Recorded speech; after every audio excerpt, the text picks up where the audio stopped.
नारायण नमः शिवाय। जय भोले। आहा क्या बात है।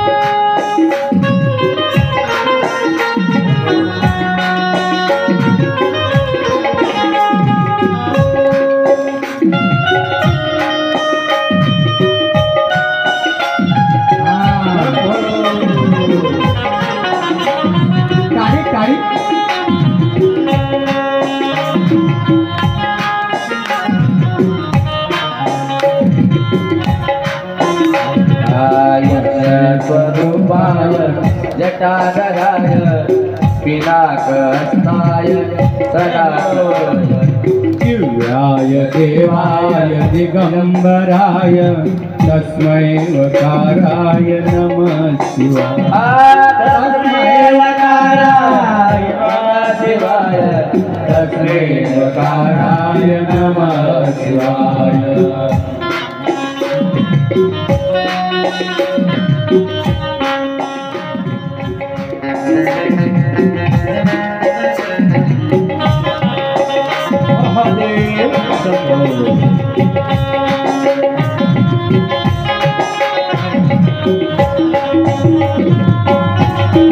जय भोले।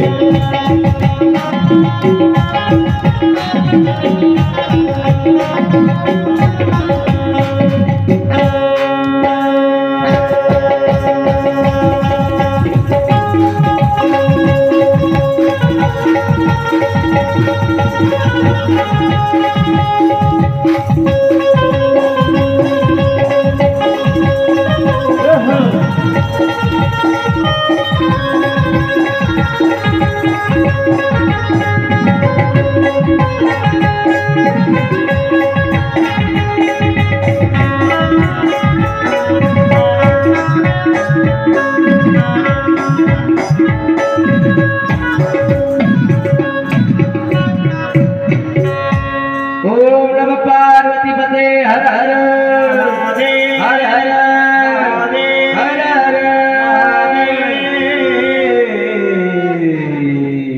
मंडाला पावन करणारा अखिल विश्वाचा स्वामी भगवान भोलेनाथ की ज्यांची अगाध लीला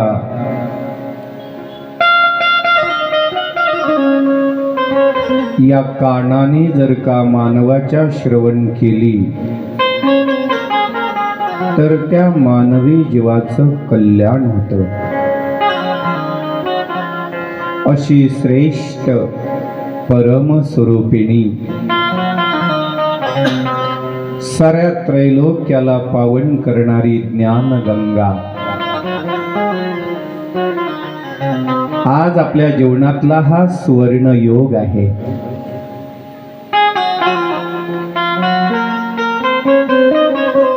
की आपल्या खिरोदकरांना आणि या भगवंताच्या मधुर लीलेचं रसपान करण्याकरिता पवित्र अवसर प्राप्त झाला।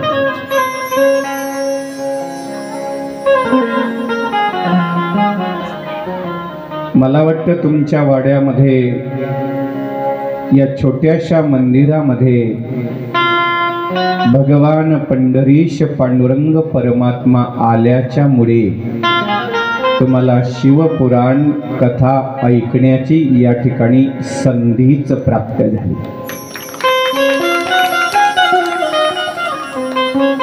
काय आपलं परम भाग्य आहे। ज्या श्री विठ्ठलाच्या पावन दरबारामध्ये तुम्ही आपण आहात ना, ज्या भगवंताच्या समोर आणि हा भक्त वर्ग भगवान सांब सदाशिवाचे कथा आणि ऐकण्याचे संधी तुम्हा आम्हाला उपलब्ध करून देतोय। ज्याचे विटेवर पाय आहे आणि ज्याचे कमरेवर हात आहे तो साऱ्या जगाचा बाप। त्याचा मुकुट काढून बघा, त्याच्या डोक्यावर भगवान शंभूनाथ आहे बरे का। म्हणजे आमचा श्री विठ्ठल ही ज्या भगवान शंकराला आणि आपल्या डोक्यावर घेऊन नाचतो, आज त्या भगवान महेश्वराची अत्यंत पावन लीला आज या ठिकाणी आपण ऐकत आहोत. अतिशय सुंदर असा कथेचा आणि हा योग, अर्थात मला आणि ही कथा या ठिकाणी सांगण्याचा आग्रह आमच्या सतीशनं केला आणि म्हणून पहिला सिंहाचा वाटा सतीशचा आहे, ज्यांच्यामुळे आम्ही तुम्हाला या ठिकाणी लाभलो. आणि या सर्व चौधरी परिवाराच्या तर्फे आयोजित या ज्ञान रसामध्ये, या ज्ञान यज्ञामध्ये आज अष्टमीच्या या चैत्र मासाच्या पर्व काळाला, म्हणजे भगवान शंकराच्या हृदयात जो श्री रामचंद्र परमात्मा विराजमान होतो, अख्ख्या जगाला आणि ज्याने सुखी संसार करण्याकरिता पवित्र संस्काराचे धडे दिले, तो माझा मर्यादा पुरुषोत्तम श्री रामचंद्र उद्याच्या नवमीला अवताराला येणार आहे. आणि अशा या पावन पवित्र आणि आनंदाच्या समयाला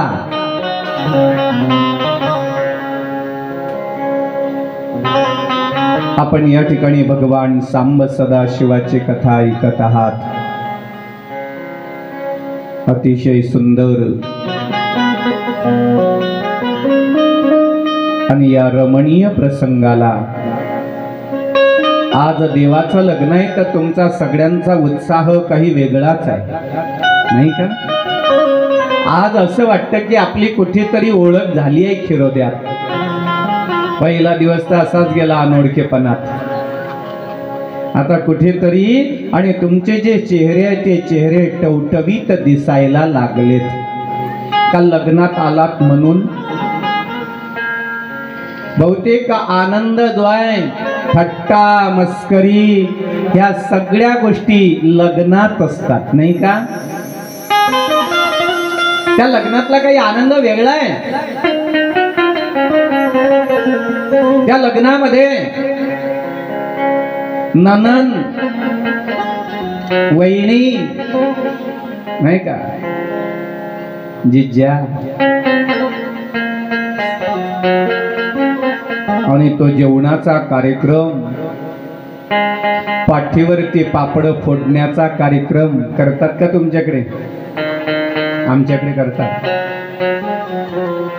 स्पेशल पापड असतात ते, आणि ते पाठीवर फोडले का, फोडल्याच्या नंतर तो भुगा त्याच्या पानावर वाढला जातो. खा, मरीन का तो खाऊन? पोटने दुखणार. एक आपली आणि ती थट्टा असते, मस्करी असते. असो आज त्याच क्षणाला भगवान शंकराच्या वैवाहिक स्थितीचा आणि आपण अंगीकार करणार, अर्थात जी स्थिती तुम्ही आपण अंगीकारली आणि त्याच स्थितीमध्ये माझा भगवान भोलेनाथ प्रवेश करणार आहेत.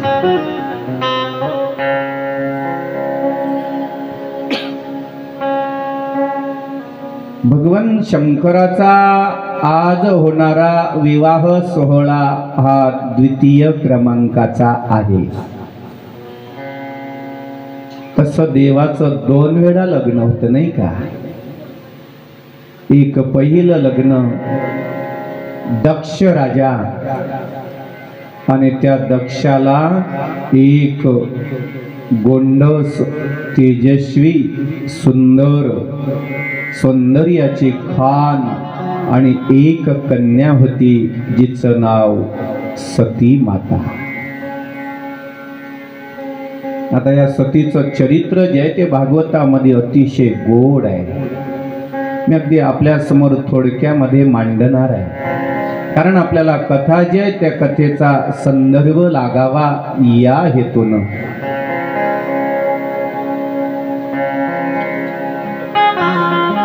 ही जी सती आहे ना महाराज, या सतीचं भगवान शंकरावर फार प्रेम.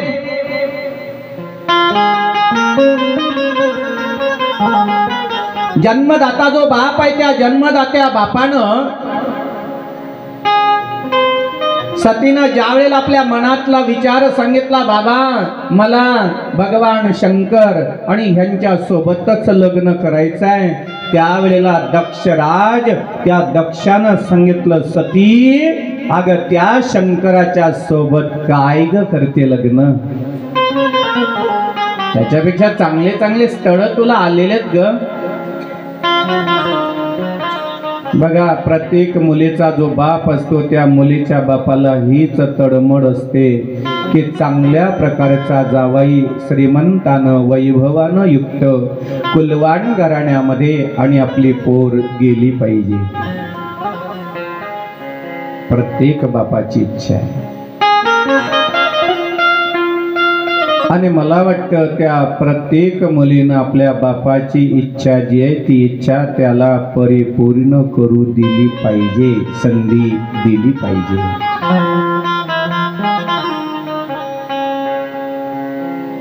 खूप स्वप्न रंगवलेले असतात माय बापानं आपल्या लेकीच्या लग्नाकरता. ऐका जरा,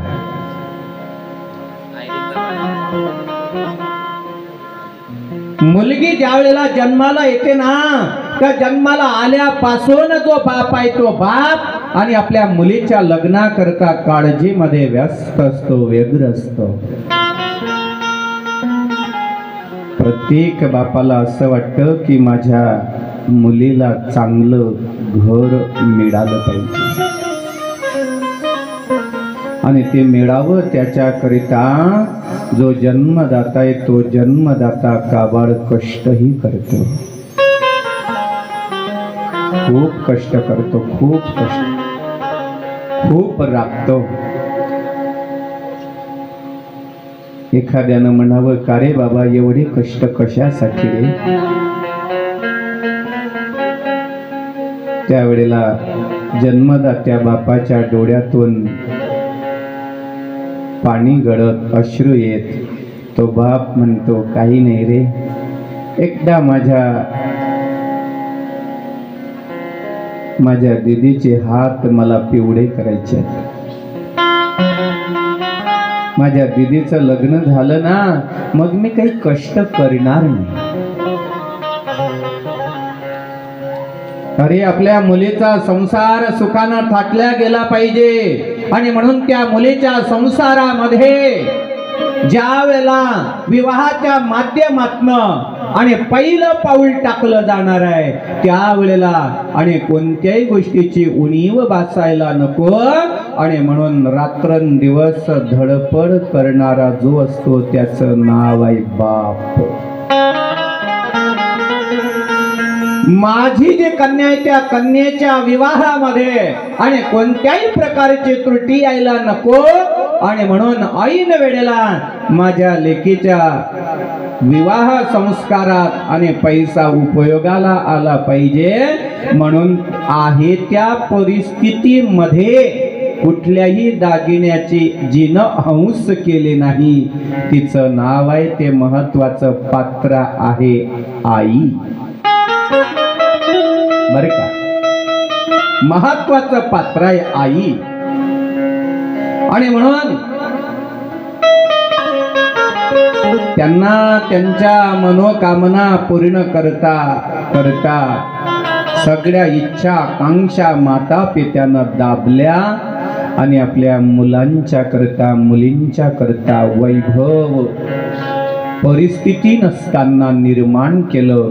म्हणून त्या माता पित्यांच्या प्रेमाला कुठेही गालबोट लागणार नाही अशा प्रकारे वागणं आणि हे मुलांचं मुलीचं कर्तव्य आहे.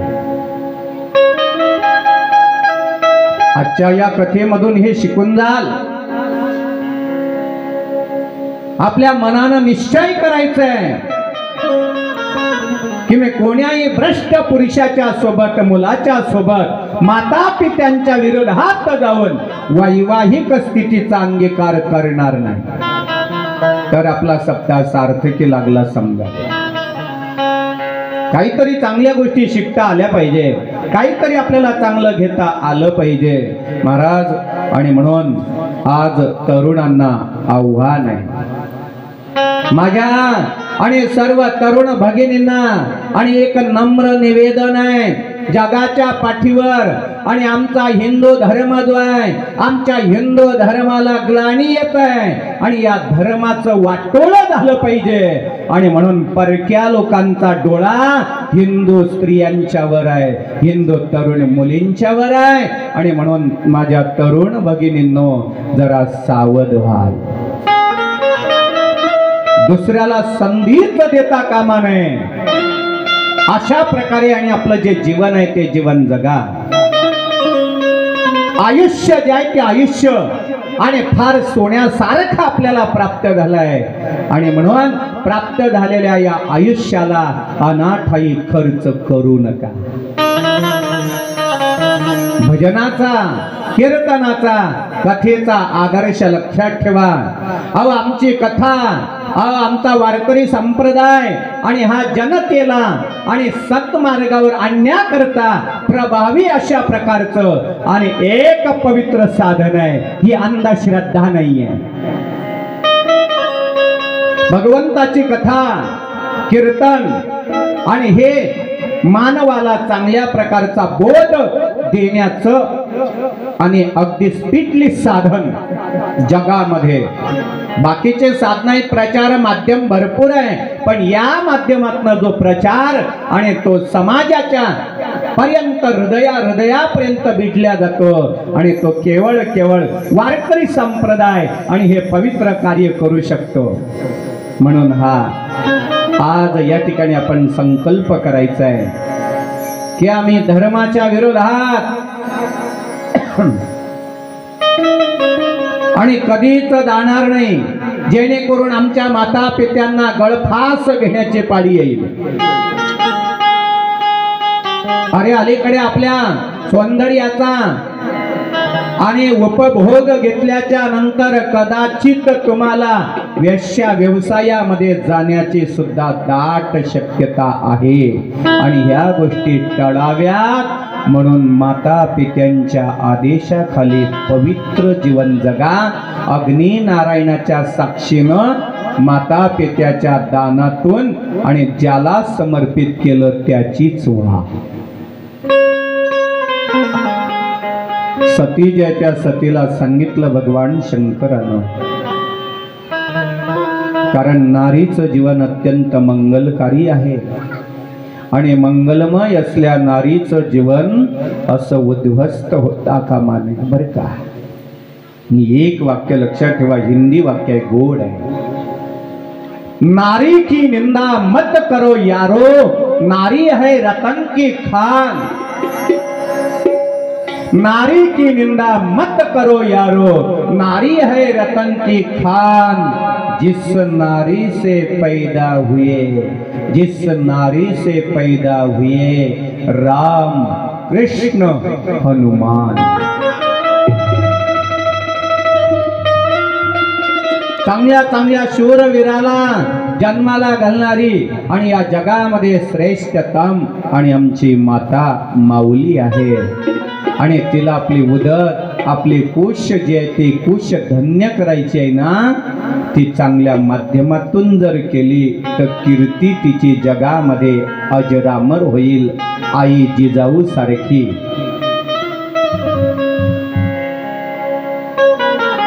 अरे तुमच्या आमच्या हृदयातून, आपल्या शरीरातून, आपल्या पोटामधून धर्मवीर संभाजी राजा यांच्यासारखा शूर तुम्हाला जन्माला घालायचा आहे. त्याच्याकरता संस्काराची गरज आहे, गर्भाधान संस्कार, आणि ते अत्यंत महत्त्वाचे आहेत. म्हणून आपल्या तारुण्याचा जर वापर आपण अनाठायी केला तर कदाचित आपलं जीवन त्या जीवनाची राख रांगोळी होऊ शकते. असं होऊ नये याच्याकरता संतांचे आदर्श, संतांचे ग्रंथ आणि आपल्या जीवनामध्ये असले पाहिजे. असं धार्मिक कार्य केलं पाहिजे महाराज. अशा कथा, कीर्तन आणि ह्या गोष्टी समाजामध्ये मी तर असं म्हणेल प्रत्येक गल्ली गल्लीत सप्ताह बसला पाहिजे. धर्म जयती, धर्म जागृती व्हायला पाहिजे, नाही का. मी मगाशी येऊन गेलो त्याचीच खोप्यामध्ये. काय सुंदर आयोजन आहे, काय सुंदर. आणि त्या ठिकाणी आणि कथा समारंभ जो आहे आणि तो संपन्न झाला ते पाहिल्याच्या नंतर आनंद मला वाटला. आणि म्हणून तो आनंद पाहिल्याच्या नंतर आणि मी सतीशला इकडची तारीख दिली. चीज खोप्यामुळे तुम्हाला इकडची तारीख मिळाली बरं का, लक्षात घ्या. म्हणजे वाटतं ना कुठेतरी चांगलं आहे, संस्कार गावाला आहेत, आनंद आहे. आणि म्हणून इथे जरी मेजॉरिटी कमी असले, 4-5 विचार आहे आणि तरुण, पण ते आज आम्हाला लस्सी पाहिजे, फैजपूरला गेले आणि एकदम A1 क्वालिटी. चला ठीक आहे, नाही का. अंतःकरण जे आहे ते अंतःकरण भगवंताच्या भक्तीमध्ये झोकून घालणं आणि ही आणि खरी आपल्या जीवाची सार्थकता आहे. त्यांच्या पाठीमागे सर्व तरुण, आमचा जास्तीचा परिचय नाही आहे पण तरी देखील सर्व तरुण आणि तरुण भगिनी. बरं, हे लहान लहान लेकर आहे ना, हेही असे उत्साही आहे. कालपासून मला विचारतायत महाराज मी भूत होईल, मी काय करू. म्हटलं त्या बाबाला विचार, मला विचारू नको. सगळे माझ्याजवळ गर्दी करतात, त्या छोट्या छोट्या बालिका. महाराज मग मी करवली आणि मी काय हो. म्हटलं मी काय सांगू पुढचा, आहे का नाही. अतिशय सुंदर आणि हा आपला अद्भुत सोहळा. पण आपल्या या सोहळ्यामध्ये आणि विशेष करून बरं का आमचा महेंद्र दादा, शरीराला दुखापत झालेली आहे तरी देखील